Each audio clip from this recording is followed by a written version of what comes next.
Hello दोस्तों, स्वागत है आप सभी का आपके अपने YouTube channel exam based classes में। दोस्तों, आज की इस वीडियो में मैं लेके आया हूँ यूपी टेट 2022 में जो हुए थे मैथ के 30 इम्पोर्टेंट क्वेश्चन।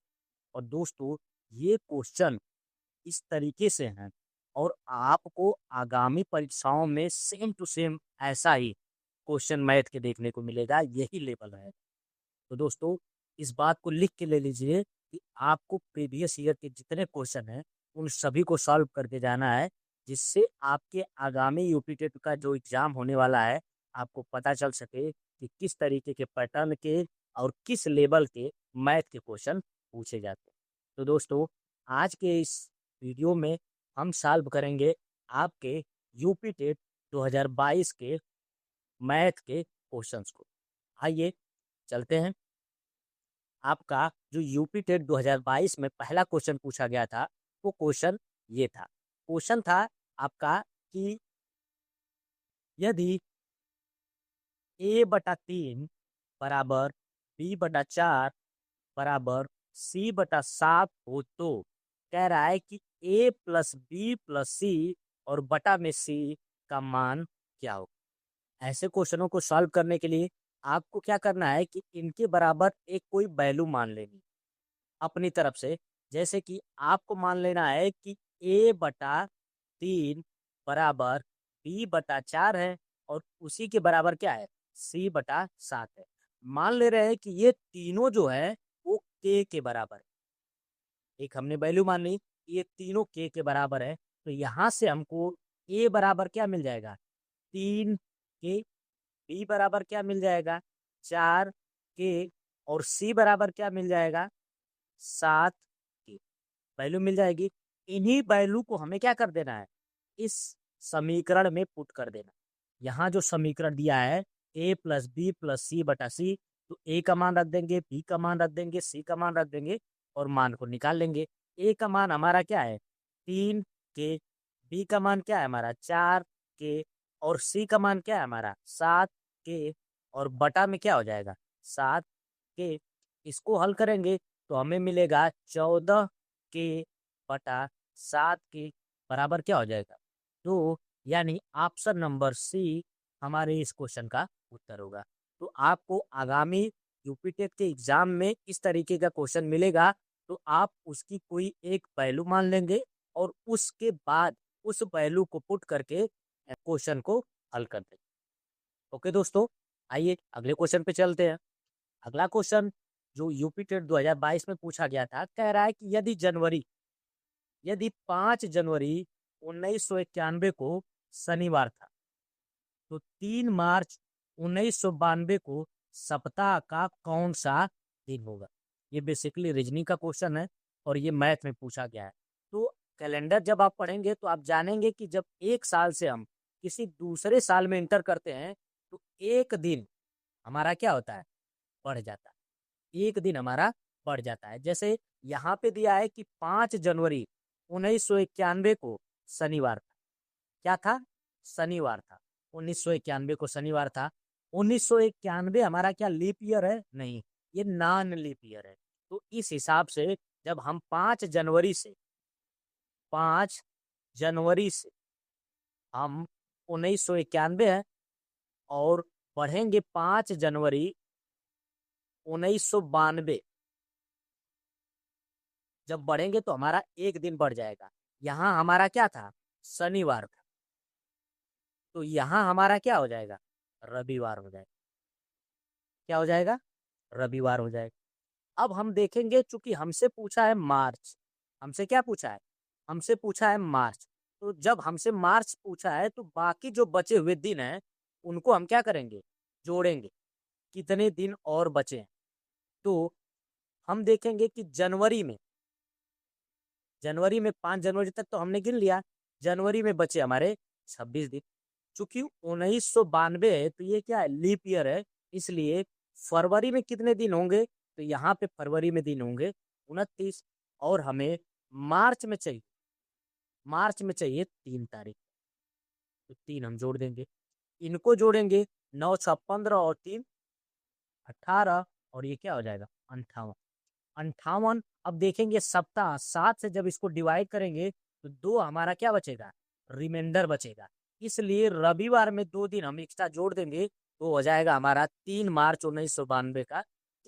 तो रविवार में 2 दिन जोड़ेंगे तो हमें मिलेगा मंगलवार। हमें क्या मिलेगा, मंगलवार। इसलिए हमारे इस क्वेश्चन का उत्तर हो जाएगा ऑप्शन नंबर।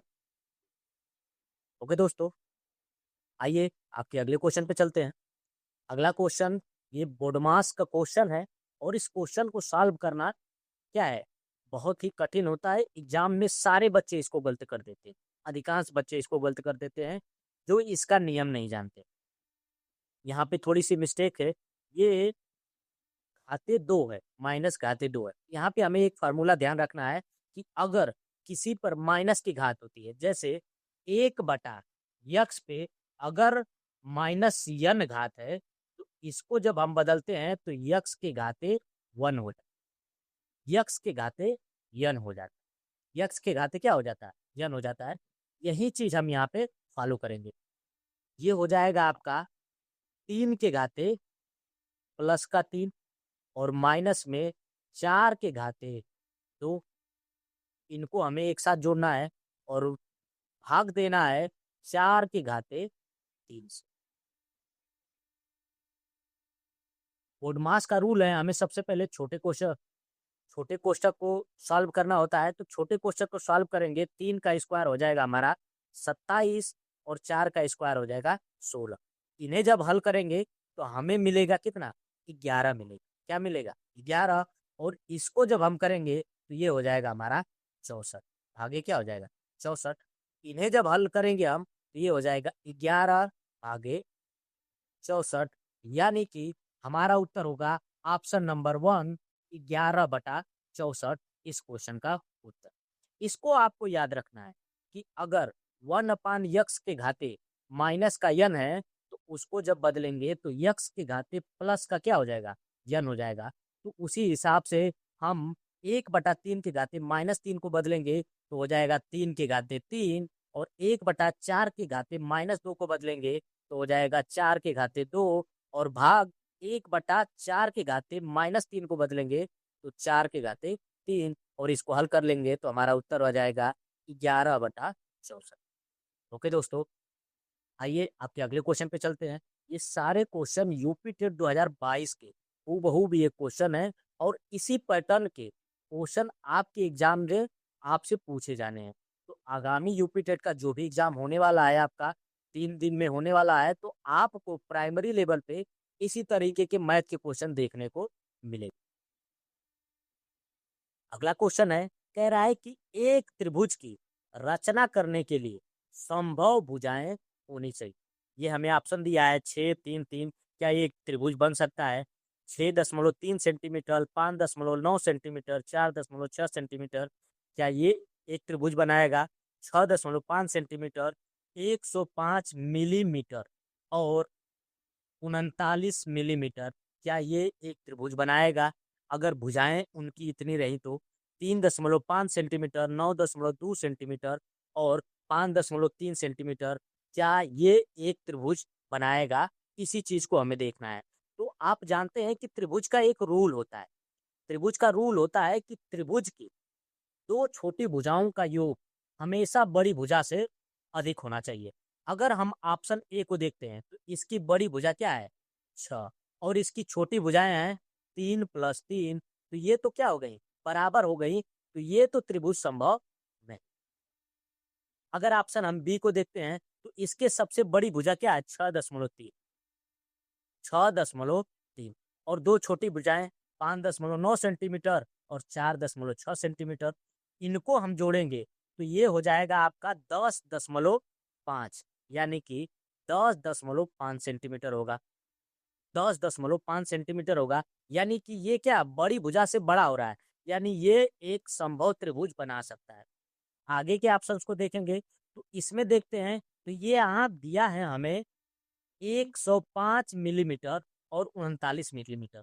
इनको बदलेंगे तो 105 मिलीमीटर हमारा हो जाएगा 10.5 सेंटीमीटर और 39 मिलीमीटर हो जाएगा हमारा 9 सेंटीमीटर। यहाँ देखेंगे तो बड़ी भुजा क्या है, 10.5 सेंटीमीटर है। तो यानी कि 10.5 और यहाँ से जोड़ देंगे 6.5 और 3.9, 3.9, तो ये हो जाएगा हमारा 10.4 सेंटीमीटर। क्या ये बड़ा है? नहीं, ये छोटा है, तो ये भी त्रिभुज संभव नहीं है। चौथे ऑप्शन को देखते हैं, 3.5, 9.2 और 5.3 जोड़ेंगे तो 8.8, छोटी भुजा ये और ये 8.8, क्या 9.8 से बड़ा है? नहीं बड़ा है, तो ये भी त्रिभुज संभव नहीं है। यानी कि त्रिभुज आपका एक ही संभव है, ऑप्शन नंबर डी, जिसकी भुजाएं हो सकती हैं 3.6 सेंटीमीटर, 5.9 सेंटीमीटर और 4.6 सेंटीमीटर। तो आपके इस क्वेश्चन का उत्तर हो जाएगा ऑप्शन नंबर बी।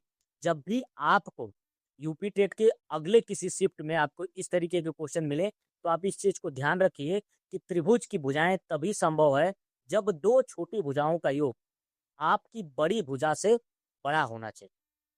ओके दोस्तों, इस पॉइंट को आप याद रखिएगा। आइए आपके अगले क्वेश्चन पे चलते हैं।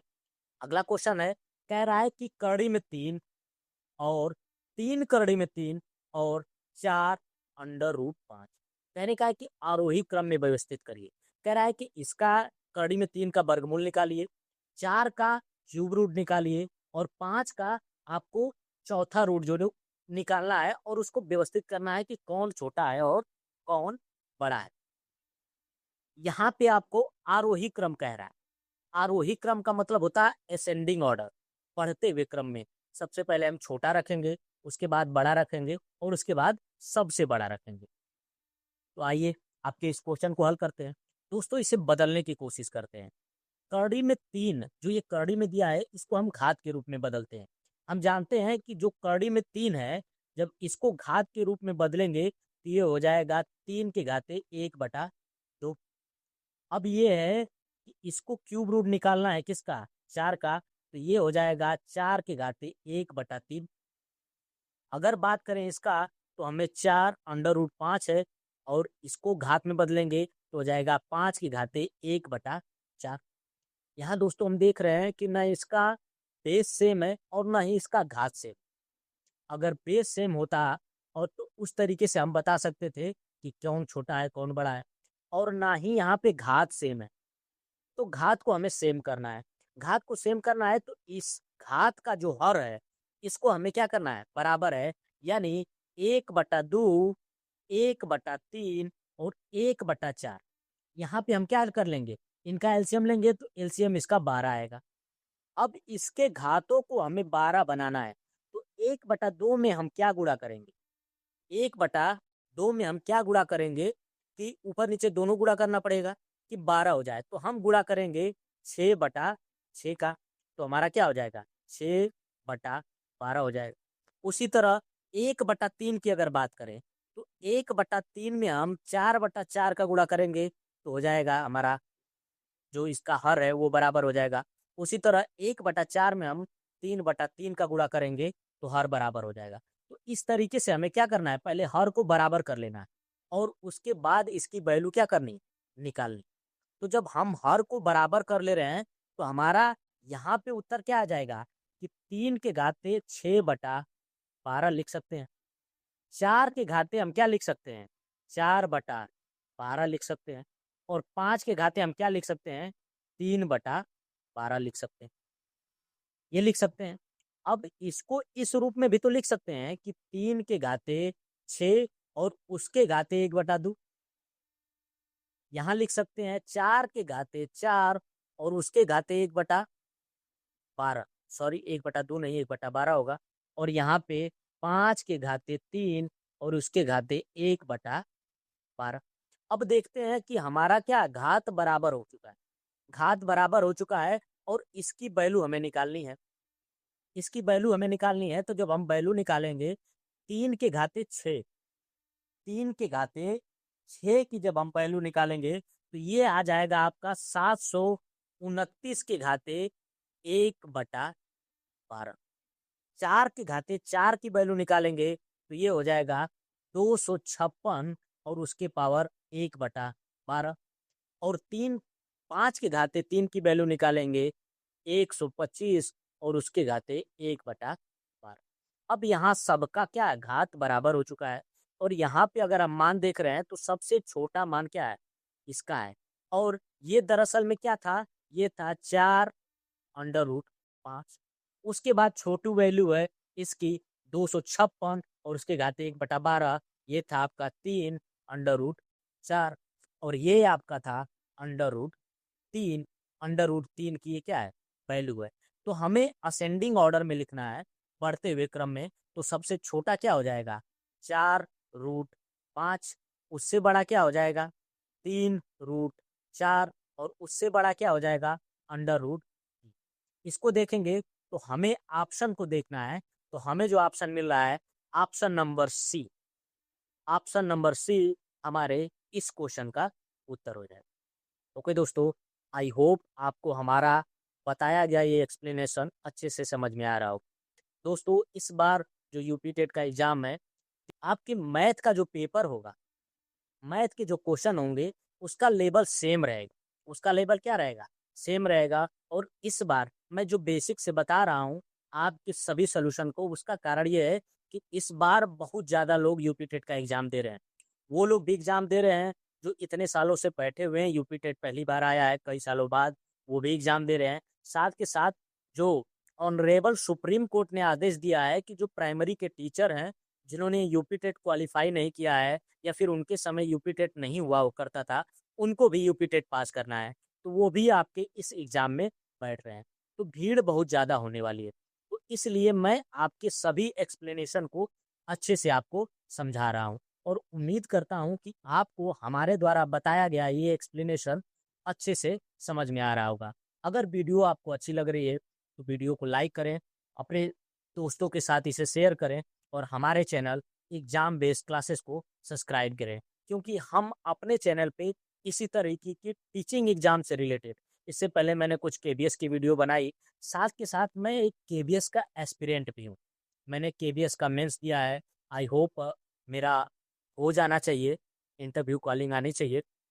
और ये यूपी टेट का एग्ज़ाम है, मैंने इसे क्वालिफाई किया है, मुझे पता है कि किस तरीके से क्वेश्चंस आते हैं जो मैं आपको बता रहा हूँ। मैंने सी टेट 2-3 बार क्वालिफाई किया है, यूपी टेट क्वालिफाई किया है, तो मेरा एक एक्सपीरियंस रहा है। और इस वजह से मैं आपको इस चैनल पे टीचिंग एग्ज़ाम से रिलेटेड चीज़ें पढ़ाता हूँ। स्पेशली मैथ में मेरा ज़्यादा इंटरेस्ट है, तो मैथ की वीडियो मैं आप लोगों के लिए लाता हूँ। ओके दोस्तों, तो अगर आपको हमारी वीडियो अच्छी लगी, हमारा एक्सप्लेनेशन अच्छा लगा, तो हमारे चैनल को सब्सक्राइब जरूर करें। आइए आपके अगले क्वेश्चन पे चलते हैं। अगला क्वेश्चन यूपी टेट 2022 का है। कह रहा है कि ये क्वेश्चन मीन मीडियन मोड का है और इसको आपको अच्छे से समझना है। कह रहा है कि यदि ये गलत टाइप हो गया है, आरोही क्रम यानी असेंडिंग ऑर्डर में, आरोही क्रम में रखा गया आंकड़ों के दोनों छोरों पे प्रेक्षण को हटा दिया जाए तो केंद्रीय प्रवृत्ति में कौन से मापक प्रभावित होते हैं। मीन मीडियन मोड का ये कंसेप्ट है।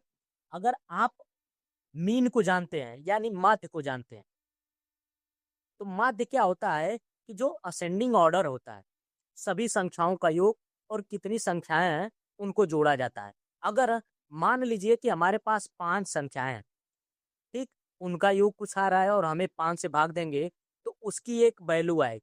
मान लेते हैं उसकी वैल्यू यक्स आ रही। अगर हम उसके पहले और उसके लास्ट वाले, उसके फर्स्ट और उसके लास्ट प्रेक्षण को यानी अंकों को हटा दें तो इसकी संख्या कम हो जाएगी, ये 3 हो जाएगी।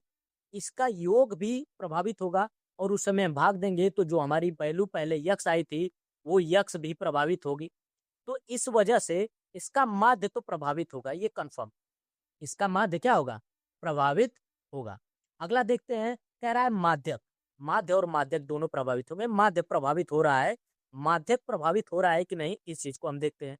माध्यक क्या मतलब क्या होता है कि अगर हमारे पास 5 संख्याएं, ठीक, तो 5 संख्याओं का जो मिडिल है, वो जो अंक होगा, अगर हम उसके पहले और उसके लास्ट अंक को हटा देंगे तो उसका जो मिडिल वाला अंक है क्या वो बदल जाएगा, नहीं, वो नहीं बदलेगा।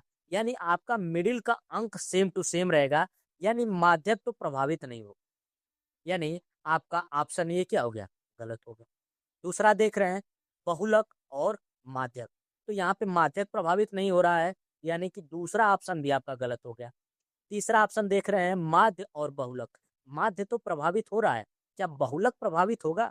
अगर हमारे पास 5 आंकड़े हैं और पहले से लेके 1, 2, 3, 4 और 5 इस तरीके से आंकड़े हैं, क्या इसमें कोई अंक रिपीट हुआ है? नहीं हुआ है। लेकिन अगर मान लीजिए कि अंक रिपीट होता, यहाँ पे भी हमारा एक वैल्यू होता है 1, ठीक, और यहाँ पे भी हमारी एक वैल्यू होती है, हमने मान लिया 1। इस तरीके से 5 प्रेक्षण हमें मिल गए। अगर इसके इसके में बहुलक को देखते हैं तो बहुलक क्या है हमारा? 1 है। अगर इसके लास्ट को हटा दें तो क्या ये बहुलक 1 रहेगा? नहीं। यानी कि बहुलक प्रभावित हो सकता है, प्रेक्षण में बहुलक प्रभावित होगा अगर अगर उसके नंबरों को हम छोड़ते हैं और वही नंबर बहुलक निकला तो इस हिसाब से हमारा जो ऑप्शन नंबर सी सही होता है, माध्य भी प्रभावित होगा और बहुलक भी प्रभावित होगा। ओके दोस्तों, और यहाँ पे दिया है माध्य, माध्यक और बहुलक। तो माध्य प्रभावित हो रहा है लेकिन माध्यक प्रभावित नहीं हो रहा है, बहुलक प्रभावित हो रहा है। तो ऑप्शन नंबर डी भी आपके इस क्वेश्चन का उत्तर नहीं होगा, आपके इस क्वेश्चन का उत्तर होगा ऑप्शन नंबर सी। ओके दोस्तों, आइए आपके अगले क्वेश्चन पे चलते हैं। अगला क्वेश्चन जो पूछा गया है, कह रहा है कि 5 सेंटीमीटर बाजू वाले एक घन के, कहने का मतलब बाजू का मतलब यहाँ भुजा है। कह रहा है कि 5 सेंटीमीटर भुजा वाला एक घन है और सभी फलकों को रंग दिया जाता है, ठीक। कह रहा है कि रंग लगाया जाता है। यदि इसे 1 सेंटीमीटर वर्ग वाले घनों में काटा जाता है तो 1 सेंटीमीटर वाले कितने घनों में केवल एक ही फलक पर रंग होगा? हमारे पास क्या है? एक क्यूब है।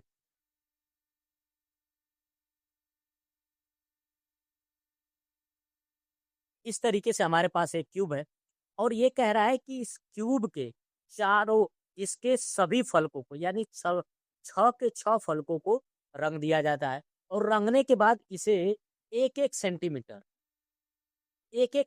के टुकड़ों में काट लिया जाता है। यानी ये जो इस तरीके से इसके क्या करेंगे, 5 पार्ट बनेंगे और इस भी तरीके से क्या बनेंगे, इसके 5 पार्ट बनेंगे और इसी तरह इस फलक और इसके विपरीत जितने फलक होंगे सभी फलकों पे बनेंगे और रंगे रहेंगे। तो कह रहा है कि एक रंगे हुए फलक, एक रंगे हुए क्यूब जो एक तरफ से रंगे हुए, आप देखेंगे तो ये वाला इधर से भी रंगा हुआ होगा, ये वाला आपका इधर से भी रंगा हुआ होगा, ऊपर से भी रंगा हुआ होगा, इधर से भी रंगा हुआ होगा, इधर से भी, इधर से भी, इधर से भी। मतलब बस बीच के जो क्यूब है वो बचेंगे और एक फलक पे 9 क्यूब बचेंगे। और टोटल कितने फलक है? 6 फलक है। यानी कि 54 जो क्यूब हैं वो ऐसे क्यूब होंगे जिन पे सिर्फ एक रंग लगा हुआ होगा। तो हमारा जो इस क्वेश्चन का ऑप्शन हो जाएगा वो हो जाएगा ऑप्शन नंबर 2। 54 क्यूब ऐसे होंगे जो सिर्फ एक रंग से रंगे हुए होंगे। ओके दोस्तों, आइए आपके अगले क्वेश्चन पे चलते हैं।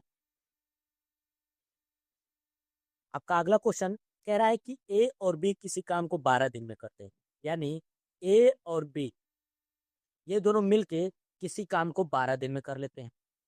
बी और सी जब उसी काम को करने जाते हैं तो वो 15 दिन लेते हैं और सी और ए उसी काम को करने जाते हैं तो 20 दिन लेते हैं। तो कह रहा है कि अकेला, यहाँ पे ए होना चाहिए, सॉरी मिस्टेक हो गया है, कि अकेला ए उसी काम को करने में कितने दिन लेगा, ए के बारे में पूछ रहा है। तो इन तीनों का अगर हम एलसीएम लेंगे तो 60 आएगा, एलसीएम 60 आएगा। मतलब कि 60 काम, मान लेते हैं कि 60 काम करने हैं तो ए और बी मिलके जब काम कर रहे हैं तो 60 काम को करने में 12 दिन ले रहे हैं। यानी एक दिन में वो कितने काम करेंगे? एक दिन में दोनों मिलके 5 काम करेंगे। अगर बी और सी की बात करेंगे, एक दिन में मिलके 4 काम करेंगे। सी और ए की बात करें तो एक दिन में मिलके 3 काम करेंगे। अगर इन सबको जोड़ते हैं, 5 4 9 3 12, 12 काम हो रहे एक दिन में, लेकिन ए 2 बार हो रहा है यहाँ भी और यहाँ भी, बी 2 बार हो रहा है यहाँ और यहाँ भी, सी और 2 बार हो रहा है यहाँ और यहाँ भी। यानी कि 2 ए प्लस बी प्लस सी, और ये टोटल मिलके काम कितने कर रहे हैं? 12 काम। तो ए प्लस बी प्लस सी मिलके एक दिन में काम करेंगे 6, क्योंकि हमें ए का निकालना है, यानी बी और सी का एक दिन का काम। बी और सी का एक दिन का काम 4 है, इसलिए ए का एक दिन का काम क्या हो जाएगा? 6 - 4, यानी एक दिन में 2 काम करेगा, तो 60 काम को करने में कितने दिन लेगा? 60/2। तो हमारा उत्तर हो जाएगा 30 दिन, ऑप्शन नंबर सी। ओके दोस्तों, आपकी जो यूपी टेट का एग्जाम होने वाला है, उसमें टाइम एंड वर्क के इसी लेवल के क्वेश्चन पूछे जाएंगे, बहुत टफ क्वेश्चन आपसे नहीं पूछा जाएगा। ओके दोस्तों, आइए अगले क्वेश्चन पे चलते हैं। अगला क्वेश्चन पंचभुज कह रहा है कि पंचभुज के अंतःकोणों का योग ज्ञात करिए। पंचभुज के अंतःकोणों का, एक पंचभुज है, यानी मान लेते हैं कि इस तरीके से एक पंचभुज है, इसकी सभी भुजाएं बराबर होती हैं। हमने इस चीज को पढ़ा हुआ है कि किसी भी सिमिलर पॉलीगन, मतलब सभी भुजाओं के समबाहुभुज के जो बाह्य कोण, जितने भी कोण होंगे बाह्य कोण, उन सभी का योग 360 होता है। यहाँ चूंकि 5 भुजाएं हैं, तो यहाँ पे बाह्य कोण जो होंगे वो 5 होंगे। तो सभी बाह्य कोणों का योग कितना होता है? सभी बाह्य कोणों का योग 360 होता है। तो अब 5 भुजाएं हैं, तो एक बाह्य कोण का अंक, एक बाह्य कोण का जो हमारा मान हो जाएगा, वो हो जाएगा 360/5, यानी कि 72 अंश। अगर 72 अंश बाह्य कोण का मान हो जाएगा, तो अंतः कोण का मान क्या हो जाएगा? एक अंतः कोण का मान हो जाएगा हमारा 108। हमें सभी अंतः कोणों का मान ज्ञात करना है, तो 108 में हम क्या कर देंगे? 5 का गुणा, यानी कि 540 अंश हमारा इस क्वेश्चन का उत्तर हो जाएगा, ऑप्शन नंबर बी। इस चीज को आप ध्यान रखिएगा कि अगर आपसे 6 बहुभुज पूछता, तो 360 में हम 6 का भाग देते, तो एक हमारे बाह्य कोण का मान आता। किसी भी बहुभुज के सभी अंतः कोणों का जो मान होता है वो 360 होता है। कितना होता है? 360 होता है। तो हमारे इस क्वेश्चन का उत्तर हो जाएगा 540 अंश। ओके दोस्तों, आइए आपके अगले क्वेश्चन पे चलते हैं। अगला क्वेश्चन कह रहा है कि 14/33, 42/55 और 21/22 का महत्तम समापवर्तक ज्ञात करिए। जब हम किसी भिन्न का महत्तम समापवर्तक ज्ञात करते हैं, तो उसके अंश का, उसके जो अंश हैं उनका हम निकालते हैं एचसीएफ, यानी महत्तम समापवर्त, और उसके जो हर हैं उसका निकालते हैं हम एलसीएम, यानी लघुत्तम समापवर्त। यानी कि हमें क्या करना है कि 14, 42 और 21 का एचसीएफ निकालना है। 14, 42 और 21 का एचसीएफ हमारा क्या हो जाएगा? तो हो जाएगा 7। एचसीएफ हमारा क्या हो जाएगा? 7। 7 ऐसा अंक है जो 14 को काट सकता है, 42 को और 21 को पूर्णतः विभाजित कर सकता है। इसके हर का हमें निकालना है लसा, तो 33। 33 को अगर हम अभाज्य गुणनखंड करेंगे, तो 3 गुणे 11 आ जाएगा। अगर हम 55 का करेंगे, तो 5 गुणे 11 आ जाएगा। अगर हम 22 का करेंगे, तो ये आ जाएगा 2 गुणे 11। यानी इनका जो एलसीएम हो जाएगा 5×15, और 15 दुना के 30, और 30 का गुणा 11 में, यानी 330। तो इस जो भिन्न हमें दिया है, उसका महत्तम समापवर्तक क्या हो जाएगा? अंश का एचसीएफ 7 और हर का एलसीएम, यानी 330, यानी कि ऑप्शन नंबर ए हमारे इस क्वेश्चन का उत्तर हो जाए। ओके दोस्तों, आइए आपके अगले क्वेश्चन पे चलते हैं। अगला क्वेश्चन कह रहा है कि एक खंभा है और खंभे का 4/7 भाग कीचड़ में धंसा हुआ है। जब धसे हुए भाग का 1/3 भाग बाहर खींचा जाता है, सॉरी यहाँ मिस्टाइप है, जाता है, तो पाया जाता है कि 8 मीटर माप का खंभा अभी भी कीचड़ में। तो कह रहा है कि खंभे की पूरी माप क्या होगी। दोस्तों, हम मान ले रहे हैं कि माना खंभा जो है वो आपका x मीटर लंबा है, x मीटर लंबा है। जब x मीटर लंबा है और उसका पूरे खंभे का 4/7 भाग कीचड़ में है, तो कीचड़ वाला भाग हमारा क्या हो जाएगा, 4/7 यक्स मीटर। फिर कह रहा है कि जब धसे हुए भाग का 1/3 भाग बाहर निकाला जाता है, यानी कीचड़ में धसे हुए भाग का 1/3, यानी जो बाहर निकाला जाता है वो क्या है, 1/3 गुणे 4/7 यक्स, यानी कि 4/21 यक्स मीटर। इतना भाग वो बाहर निकाला जाता है। तो बचा हुआ जो भाग होगा वही भाग हमारे क्या होगा, 8 मीटर के बराबर होगा। ओके, तो हम क्या करेंगे कि कीचड़ में धसे हुए भाग में से इस जो हमने भाग निकाला है इसको घटाएंगे, तो हमारा हो जाएगा 4/7 माइनस 4/7 माइनस 4/21 यक्स। इन्हें निकालेंगे तो एलसीएम हो जाएगा 21, ये हो जाएगा आपका 12 यक्स, और यहाँ हो जाएगा आपका 4 यक्स। बचेगा आपका 8 यक्स/21 मीटर, और यही क्या है, 8 मीटर के बराबर है। यही क्या है, 8 मीटर के बराबर है।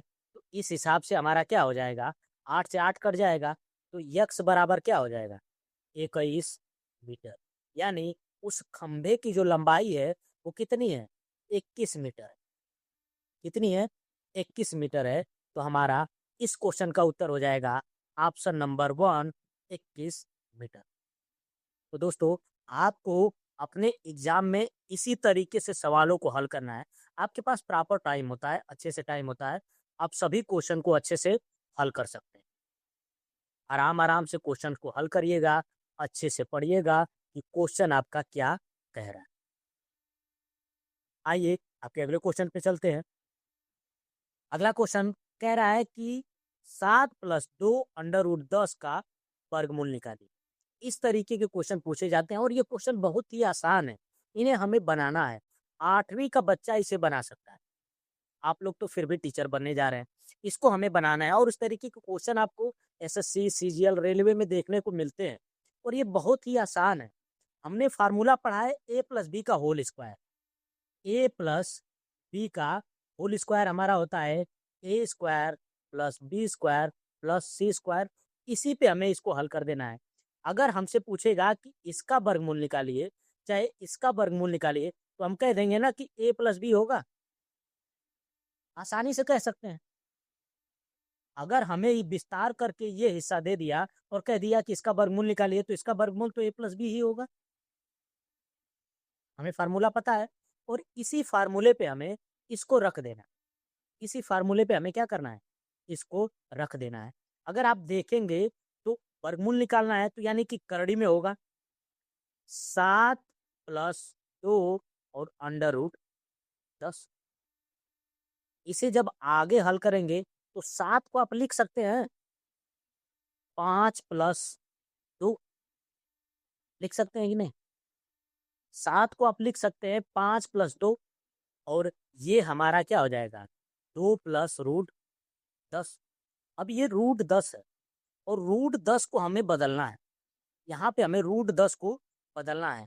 तो आगे जब इसको हल करेंगे तो हम इस रूप में इसको लिख सकते हैं कि ये है √5 का स्क्वायर, 5 आएगा। ये है √2 का स्क्वायर, मान आएगा 2, और प्लस 2 गुणे हम कर सकते हैं √5 और गुणे √2, ये आ जाएगा √10। इन दोनों का गुणा करके आएगा कि नहीं आएगा, बिल्कुल आ जाएगा। तो जब इस क्वेश्चन को हम आगे हल करेंगे तो हम पाएंगे कि a का स्क्वायर, b का स्क्वायर और प्लस 2ab दिया हुआ है, यानी कि ये है हमारा √5 + √2 का होल स्क्वायर, यही है। तब जब इसे अंडर रूट से बाहर निकालेंगे तो हमें क्या मिलेगा, √5 + √2, और ये होगा हमारे इस क्वेश्चन का उत्तर। देख रहे हैं कितना आसान है ये। तो इस क्वेश्चन का आपका उत्तर क्या हो जाएगा? आपका उत्तर हो जाएगा ऑप्शन नंबर सी, यानी √2 प्लस √5। ओके दोस्तों, आइए आपके अगले क्वेश्चन पे चलते हैं। दोस्तों, अगर आपको हमारा वीडियो अच्छा लग रहा हो तो वीडियो को लाइक और हमारे चैनल को सब्सक्राइब करें। अगला क्वेश्चन जो यूपी टेट 2022 में पूछा गया था, कह रहा है कि एक वर्ग और एक समबाहु त्रिभुज की एक भुजा उभयनिष्ठ है। यदि त्रिभुज की एक भुजा 4/3 सेंटीमीटर लंबी है तो इस आकृति का परिमाप क्या होगा? दोस्तों, आपको कह रहा है कि एक त्रिभुज के बारे में कह रहा है और कह रहा है कि और एक वर्ग है। अगर हम यहाँ पे एक वर्ग, ठीक, और एक त्रिभुज, ये हम बना ले रहे हैं। अब इनको कह रहा है कि ये जो है, ये इनकी जो भुजा है वो एक उभयनिष्ठ है। इस तरीके से एक भुजा इनकी क्या है? उभयनिष्ठ है। तो उभयनिष्ठ है तो इसकी क्या कर रहा है कि इसका परिमाप ज्ञात करिए। और आपको पहले दिए दिया है कि वर्ग की सभी भुजाएं बराबर होती हैं, यानी ये भुजा, ये भुजा, ये भुजा और ये भुजा बराबर होगी। और इसी पर एक समबाहु त्रिभुज है, यानी उसकी भुजाएं भी क्या होंगी? बराबर होंगी। यानी टोटल हमें इस आकृति में कितनी भुजाएं मिलेंगी? अगर इसको, ये जो है ये क्या रहेगा? नहीं रहेगा हमारा। ये क्या रहेगा? नहीं रहेगा, क्योंकि ये आकृति मिल जा रही है। तो यहाँ जो है वो क्या होगा? ये हमारा नहीं रहेगा, ये हमारी भुजा नहीं होगी। इस तरीके की कुछ आकृति बनेगी। और जब इस तरीके की आकृति बनेगी तो हमारे पास भुजाएं होंगी 1, 2, 3, 4 और 5 भुजाएं होंगी। और एक भुजा का माप दे दिया है 4/3, यानी कि 5 × 4/3 कर देंगे तो इसका परिमाप आ जाएगा, यानी कि 20/3। और जब इसे निष्प्रेक्षण में हो देंगे तो 6 सही 2/3 सेंटीमीटर। तो इस आकृति का हमारा परिमाप क्या हो जाएगा? ऑप्शन नंबर ए, 6 सही 2/3 सेंटीमीटर। ओके दोस्तों, तो आप क्वेश्चन को अगर अच्छे से समझेंगे तो क्वेश्चन कुछ नहीं कह रहा है, चीजों को बता रहा है और आपको आंसर भी प्रोवाइड कर दे रहा है एक तरीके से, कि एक भुजा का मान 4/3 है तो 5 भुजाओं को जोड़ दीजिए, 5 से गुणा कर दीजिए, आपका मान आ जाएगा। ओके दोस्तों, आइए अगले क्वेश्चन पे चलते हैं। दोस्तों, इस वीडियो में मैं आपको केवल 15 क्वेश्चन को ही हल करा रहा हूँ, क्योंकि वीडियो काफ़ी लंबी हो जाने वाली है। तो बाकी के अगर 15 क्वेश्चन आपको देखने हैं तो आपको अगली वीडियो में आपके इस यूपी टेट 2022 के 15 क्वेश्चनों का सोल्यूशन मैं प्रोवाइड कराऊंगा। तो दोस्तों, चैनल को सब्सक्राइब कर लीजिएगा और बेल आइकन को प्रेस कर लीजिएगा, ताकि आपको जब भी मैं वीडियो अपलोड करूँ तो उसकी नोटिफिकेशन सबसे पहले मिले।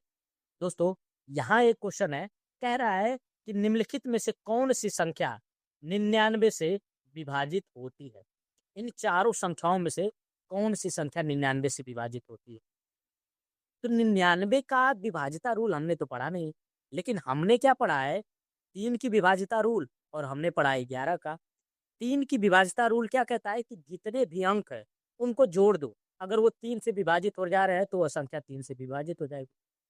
11 की विभाजिता का रूल कहता है कि सम अंक, उस संख्या के जितने भी सम अंकों पे उपस्थित अंक हैं उनको जोड़ो, और जो विषम अंकों पे उपस्थित अंक है उनको जोड़ो, और उनका अंतर यदि 0 हो या फिर 11 का मल्टीपल हो, गुणज हो, 11 हो, 22 हो, 33 हो, 44 हो, 55 हो, इस तरीके से हो, तो वह संख्या क्या होगी? 11 से विभाजित होगी। तो यहाँ पे हमें चारों ऑप्शन को देखना होगा। अगर पहले ऑप्शन को उठाते हैं तो पहला ऑप्शन है 1, 1, 4, 3, 4, 5। ओके दोस्तों, ये हमारा ऑप्शन है। अब देखते हैं 3 से विभाजित हो गए कि नहीं। तो ये है 4, 5, 9 हो गया। ये है 4, 3, 7 और 2, 9, यानी 3 से तो ये क्या होगी? विभाजित होगी, 3 से विभाजित होगी। अब देखते हैं क्या 11 से विभाजित होगी। तो सम अंक, विषम अंक, विषम अंक 1 और 4 5, 5 और 4 9। ओके दोस्तों, अब विषम अंक देख रहे हैं, 1 और 3, 4 और 5, 9, यानी 9 - 9 यानी 0, यानी कि यह संख्या 11 से भी विभाजित होगी। तो हमारा ऑप्शन हो जाएगा ऑप्शन नंबर 1 इस क्वेश्चन का उत्तर। तो आपको इसी तरीके से क्या करना है, क्वेश्चनों को देख के जाना है, और जितने भी प्रीवियस ईयर यूपी टेट के अब तक हुए हैं 2011 से लेके 2022 तक के सभी क्वेश्चनों को अगर आप देख के जाते हैं, तो मुझे पूरी उम्मीद नहीं, गारंटी है कि आप अपने आगामी यूपी टेट के एग्जाम में बहुत ही बेहतर करें। तो दोस्तों, इसी के साथ आज की वीडियो समाप्त होती है। हम मिलेंगे आपसे नेक्स्ट वीडियो में बाकी के यूपी टेट के 2022 के 15 क्वेश्चन के साथ। अगर आपने यहाँ तक वीडियो को देखी है तो आपका वीडियो देखने के लिए बहुत बहुत धन्यवाद। अगर आपको हमारी वीडियो पसंद आ रही है, हमारा एक्सप्लेनेशन पसंद आ रहा है, तो हमारे चैनल एग्जाम बेस्ड क्लासेस को सब्सक्राइब करिए, इसे अपने दोस्तों के साथ शेयर करिए।